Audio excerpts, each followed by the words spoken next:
We're going to take a little trip down memory lane tonight because we got a lot to talk about. I think we got a lot to talk about. Yeah. So to start it off, I need you to play track 1, Zilla, just so everybody really gets to understand where this gentleman started his career in the world of hip-hop production. Play that for me, real loud. Pay attention and listen real closely how I break this check it, my weed smoke is my lot, a key of coke is a pie. When I'm lifting, You got hip-hop, you gotta understand this record right here. cars is whips in, speakers is kicks, money is chips, movies is flips, also cribs is homes, jacks is payphones, cocaine is nose candy, cigarettes is bones. A radio is a box, a razor blade is an ox, flat diamonds is rocks and jakes is cocks. And if you got robbed, you got stuffed, you got shots, you got buffed, and if you got double crossed, you got fucked. Your bankroll is your book, a chokehold is a yoke, a kite is a look, a con is a hokey doke. And if you got punched, that means you got snuffed. So clean is the buff, a bull scared is a strong bluff. I know you like the way you're speaking it. October slang and I'ma never stop speaking it. Criminal flame. That's just the way that I talk, yo. Vocabulary skills, I'm influenced. Who knows who that record is right there? He bought it. Who is that on the record? Yeah. If you're over 30 and don't know who the fuck Big L is, I need you guys to leave right now. You know what I mean? If you're a young dude, maybe like 21, 22, and you're not sure who young Big L is, it's understandable, but do your homework. Browz in the building. Been doing it for a minute, man. Tell us how you got started in the game in general. How'd you get into the world of production? Basically, just I self-taught myself how to make beats on the MPC. Started just making beats in the crib, just every day, going hard, just like every day. And I bumped into Big L in Harlem. Basically, when we still was putting beats on tape, and he came up to the crib, and that was the first beat that he heard. He was like, "Yo, I think I got something to that." Came back to my mom's crib, we laid it on a cassette tape. And then later, we went to D&B Studios and laid the official record down. That was my first jump, first real crazy. I mean, to have one of the most classic records in hip hop be your first place is nuts in general. Where was the first place? Or when did you hear it the first time? Where were you? You remember?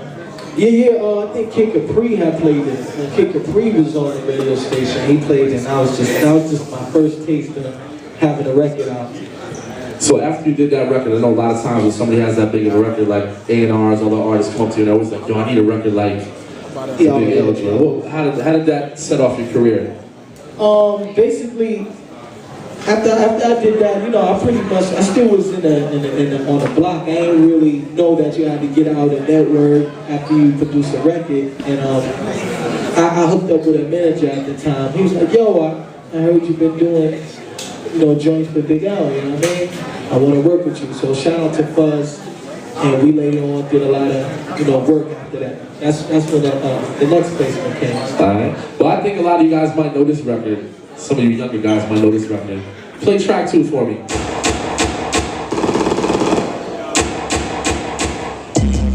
What's up, niggas? You made this shit? I know you ain't talking about me, dog. You? What?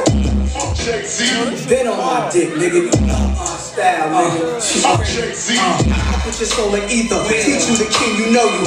Son across the belly, lose. You lost already. Yourself for the main event. Y'all impatiently waiting. It's like an AIDS test. What's the results? Not positive. Who's the best? Pop, Nas, and Big. Ain't no best. East, west, north, south, claw style, greedy. I embrace y'all with income. Blows up, no guts, left chest, face gone. Half an hour, you got me. Semi-autos at your cottage. Murder at the side of your dome. Come out of my throne, I got this. Rock since 9-1, I am the truth. Name a rapper that I ain't influenced. They got chapters, but now I keep my eyes on the Judas. With the Ryan Sophie fan, kept my name in his music.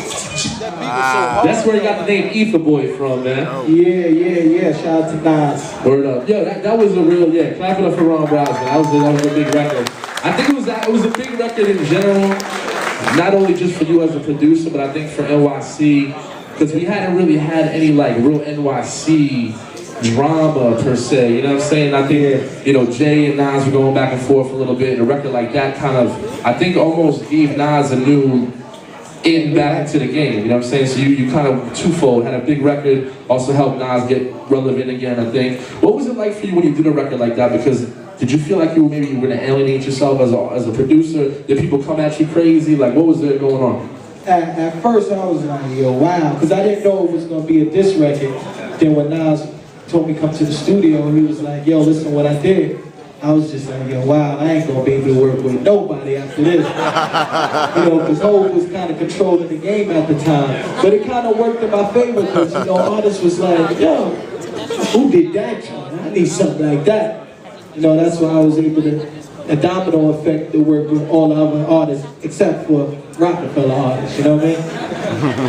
It's all good. So I remember specifically like the same time when that record dropped, you had like all the DJs in New York playing those two records back to back for like the whole week. Just like, what's better record? Is it Take Over? Is it Ether? It's crazy. You know what I'm saying? How did that help you, I guess, reinvent yourself a little bit? Because the sound was totally different. It was almost kind of like chopped and screwed, NYC type shit. Did you go in thinking a specific idea for the record?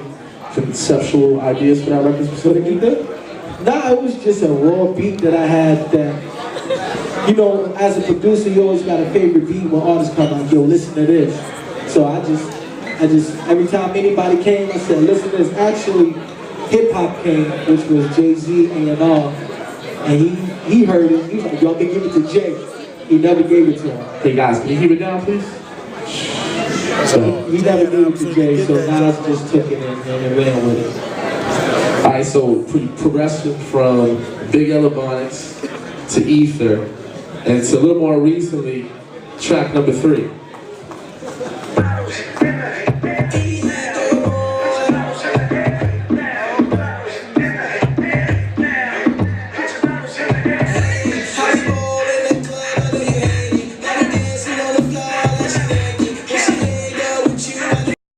So I remember seeing the video for that, or the behind the scenes for that. Y'all look like you had bad fun, man. A lot of most popping champagne going on. How crazy was that, man? Super fun, man. It just all started from me playing around with the auto-tune in the crib.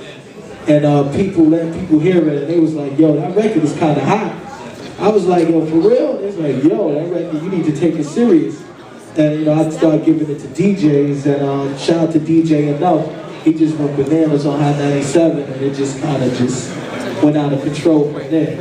Now, being that you worked on so many classic hip-hop records, NYC, grimy, sample-based records, when you did a record like that, did you catch any slack from the industry or other artists for going that lane with the vocoder and the auto-tune and all that? No, a lot of the production fans was like, yo, how you make a record like that? You brought us Ether, you brought us Whip Your Head Boy, you brought us Ebonics and all that. And he did that?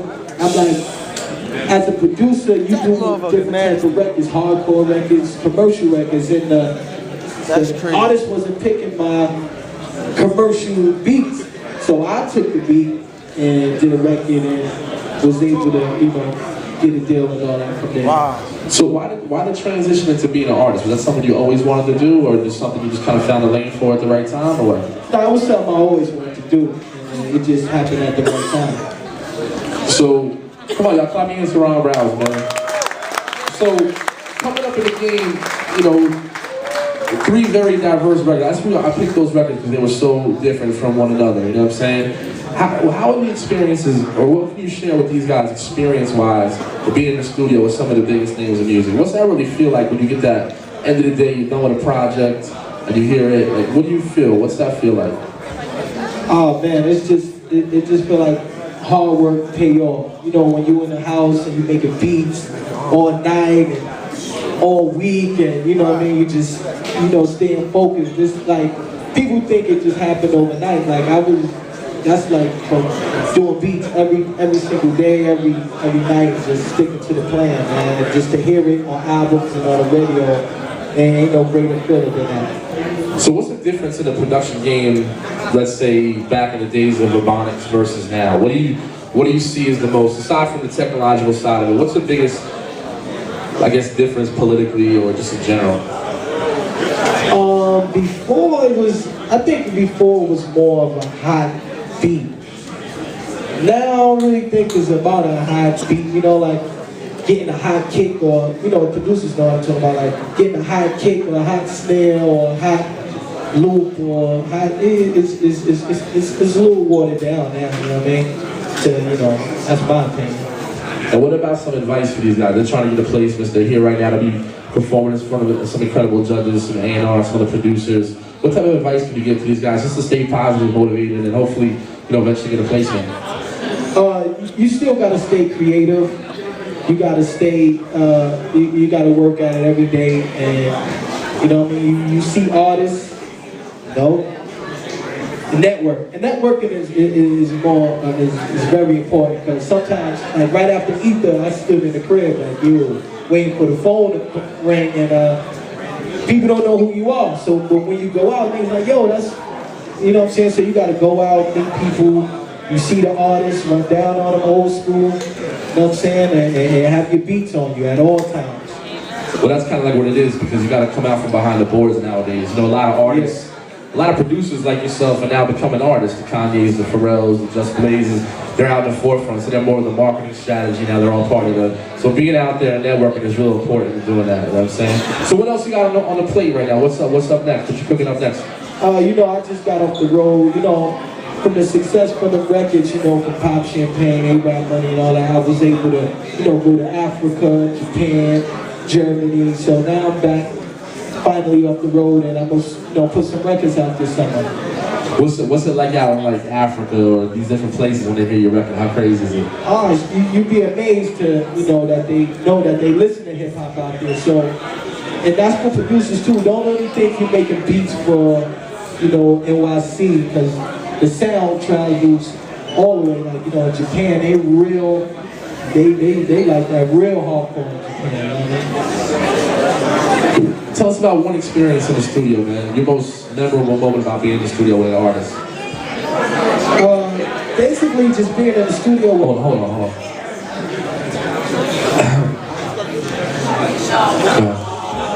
Basically, just being in the studio with Nas, and he was just so calm about the ether, he was just like, yeah, I'm about to put this out, you know what I'm saying, and I'm gonna kill him. Like, he was just so confident, but so cool about how well a record was gonna do. So, shout out to Nas. Then he gave me another opportunity with The Last Real Nigga Alive, if y'all know that record too. He kept his promise. Aside from what we just played, run off some of the records that you've actually done so people know some of the history. Blow It Out Your Ass for Ludacris. Wow. A lot of people don't know I did the Nicki Minaj I Get Crazy record. Whoop Your Head Boy, Straight Out of Southside, Lloyd Banks, Playboy Part 1 and Part 2. That was the joint when I did the Couple gems, couple street gems. Yeah, nice. What I say? So now do you feel like where you are right now, you have to reinvent yourself again to continue to stay relevant, or what are you trying to do to kind of stay in the know right now? Just basically making making hot beats for artists and making hot records for myself. So, I split the two. Out of like the new batch of producers that are coming out right now, who are some of the cats you got your eyes on? Definitely, I gotta give it up to Lex, because he's consistent. He brought a different sound and different tricks and stuff like that. I don't really know him offhand, but if I hear something, I'll be like, yo, yeah, that's hot. Well, we got Harry Fraud coming through tonight too. Okay, what you can do? He just the shot caller, Fresh Montana. Okay, that's hot. Yeah, so he'll be here tonight as well, you know what I mean? So that's what it is, man. We appreciate you coming through, dude. No doubt, man. Look this man up. If you don't know his records, Browz, one of the dopest hip-hop producers in the game, one of the most relevant producers in the last 15 to 20 years. Any last words? You want to shout a Twitter out, man? These guys should know about you? Oh, yeah. Follow me on Twitter at Browz. I'm on Instagram, Browz everything, man. Look out for these summer smashes I'm about to put out. And, producers, stay focused, keep making that hotness. And, and let the world hear what y'all can do. It's bigger than New York. You can travel the world doing music. Clap your hands for Browz, man. Show some love. Yeah, that's what it is, man. Appreciate your time. Zilla, give me like 2 or 3 joints, man. We're getting ready to the feature producers, all right? You guys can actually check this interview on ICN Producers.com in about